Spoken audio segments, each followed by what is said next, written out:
Welcome back to the Roadside Rescue YouTube channel. I'm Ernest, and this morning we've got a couple of jobs to do, particularly one we're gonna have to travel super far for. Just kidding, it's my own truck. So we're already here, obviously, and I'm gonna replace the radiator of my truck that I just got for free. You could see that in the video I made about it, just a quick little thing about it.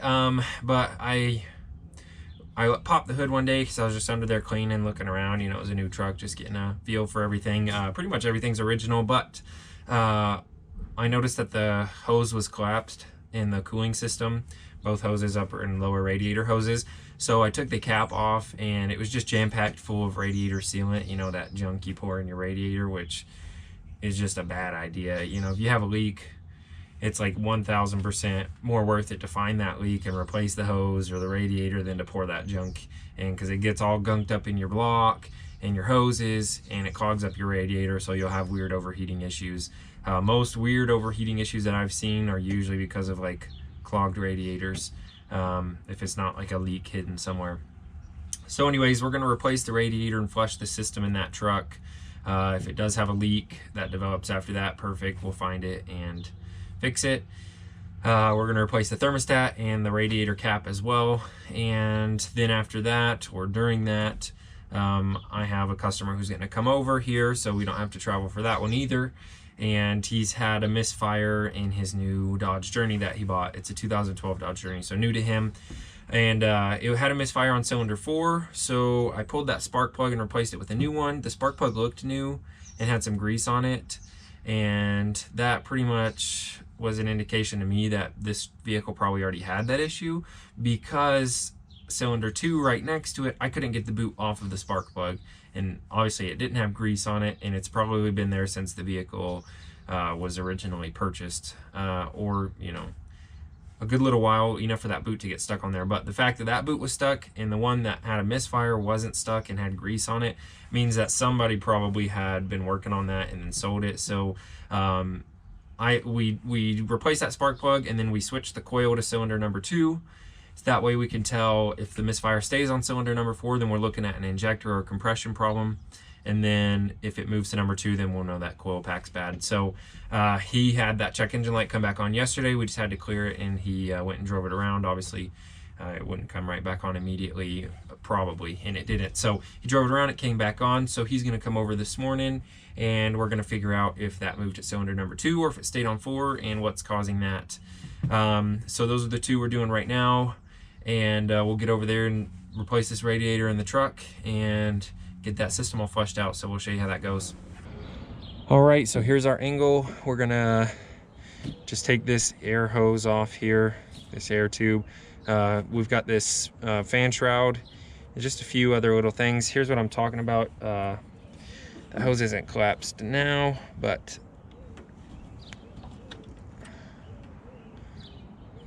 that's no bueno. So we will get this cleaned up. In fact, we're just going to replace the radiator because of the overheating issues. It's most likely clogged up, and I don't want to deal with all that. So what we're going to do as well is we've got this kit. Let me grab it and show you. This is a radiator flush and fill kit. I'm not too worried about the fill part because I can do that easy. Basically what we're going to do is you cut a heater hose that fits one of these sizes. It's probably the biggest one here. So you cut the heater hose going to the heater core in the vehicle, and then you put this in. It's got its little cap here with the hose clamps, just like this, you can see here. And then you connect the garden hose to that after you replace the radiator. I'll probably do it before and after, because I don't want to replace it and then flush it and put gunk through the new one. So I'll probably flush it with the old one in, put the new one in, and then flush it again. And then yeah, basically this just stays part of the system, so that cap will remain in there. But it's a good way to back flush that whole system and just get all the junk out that might be stuck in the crevices in the block and whatever. So we're gonna flush it first, and then we'll replace that radiator. But I'm gonna go ahead and just start taking some stuff apart, and then we've got a new thermostat as well, which goes right here. So nothing too crazy, but we want to get the system all cleaned out because it's just a mess. So here goes.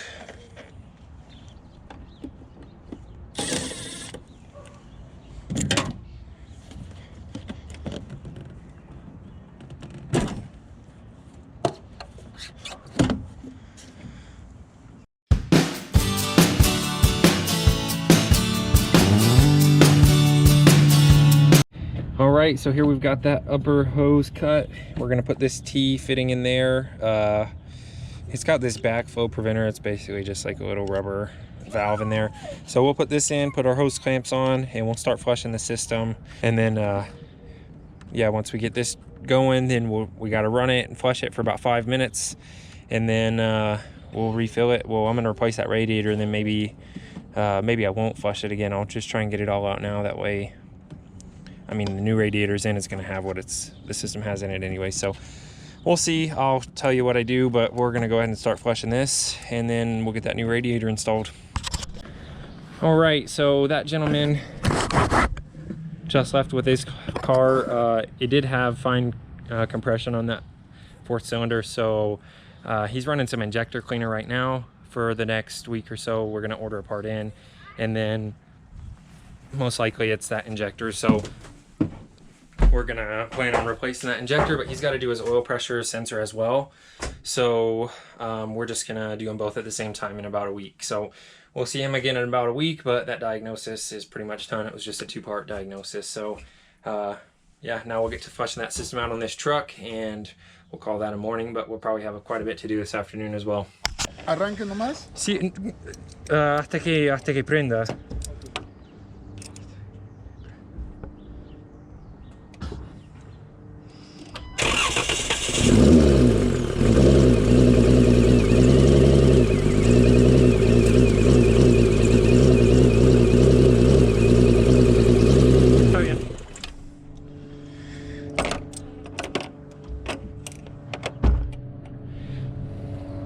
Está bien. 120. Sí, está perfecto. 120, 140 es lo normal, ¿no? Sí, si está arriba de 90. Ah, es bueno. Sí. All right, so here we are. Got the hose on. Now we're gonna turn the truck on and turn the heater to high and just let the rest of this flush out. So this is, I mean, still pretty dirty. So we'll turn it on high and keep this going for about 5 minutes, it says. All right, now it's coming out clean, getting a bit of water on everything, but pretty clean now. So we'll keep it running for a few minutes, and then put a new thermostat in, get everything cleaned up, and that'll do it. So here's how much that this radiator stop leak just gunks up everything. You can just see it stuck up on the hoses. It's all hardened on the radiator here, but just a little reference of how much this clogs stuff up. This petcock is completely open, and this radiator is full of water, and there's no water coming out of there. That stuff is completely clogged up this drain plug here, this petcock, and you know, it just does that everywhere. So it started running out the water clean for a while, but even in here, it was just everywhere, just that brown water gunk. And so yeah, I mean, we're only going to get so much out, but it does have overheating issues, some weird stuff going on, which is pretty consistent with the clogged up radiator. So you know, that stuff's in there, it's gonna be mostly clogged up. So yeah, we got this radiator coming out, this last bolt here, and then that shroud on the bottom, and it should pull right out. It is a manual, so we don't have any cooling lines for that transmission, so no big deal. And that lower hose there. So we'll get it out in just a second, show you what it looks like, and put the new one in there. And then we got a new thermostat, obviously, so I'm gonna get that all cleaned up. Interestingly enough, I think this is part of our problem as well. I don't know what kind of, maybe that's just a bad design, but that is completely clogged. So probably something I would have looked at if it was on a customer's car, which they said, you know, they were going to have me look at it. Probably something I wouldn't notice, but about my own cars, I'm pretty particular, and I just wanted a new radiator, so I didn't even really look at anything. But I'd have seen this on a customer's car, probably maybe would have replaced his radiator anyways because of all the stuff in it. But that's pretty interesting. If you have overheating issues, you know, they always say look for plastic bags and stuff in front of your radiator. And you know, this is in between the AC condenser here and the radiator, so I'm assuming there's probably a lot of that in front of the AC as well. I can see a lot of hairs and stuff coming through, so I'll take a look at that. Well, the front looks fine, but that's pretty interesting that that was quite so bad right there. That will cause warm issues on pretty much any vehicle. But yeah, new radiator regardless, so we'll pull that one out and get it in. All right, here's our new radiator. It's in place, the fan shroud's on nice and good. We've got the hose down here tightened up, so we've got this hose left, but that's connected to the thermostat. So I'm gonna go ahead, clean up that surface, put the new thermostat in. You always want the spring towards the block, that's where the heat is. And get some gasket on there as well, just a thin layer, but get it all cleaned up and put together.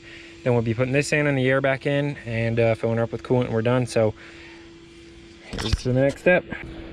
Also on the thermostat here, just a little thing for people who might not know, this always goes to the top. It's a little, I don't remember what they call it. It's a little breather.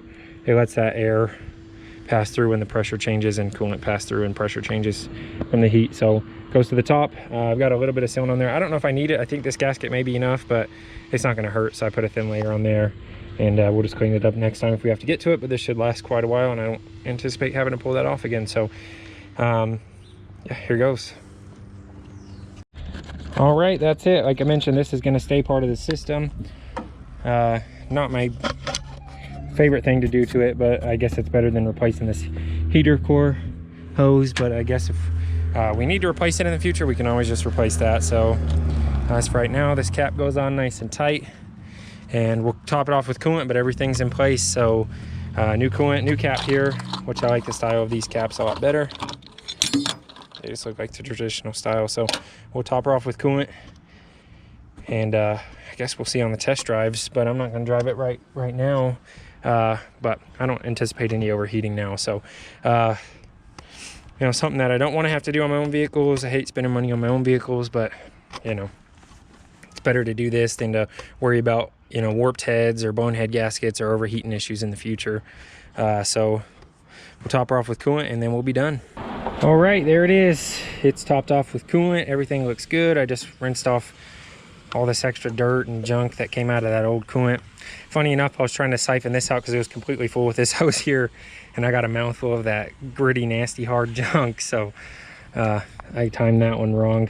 But here it is. It's all done. This is the Roadside Rescue YouTube channel. I'm Ernest. If you liked the video, consider subscribing. Any comments, leave them down below. Thanks for watching. See you.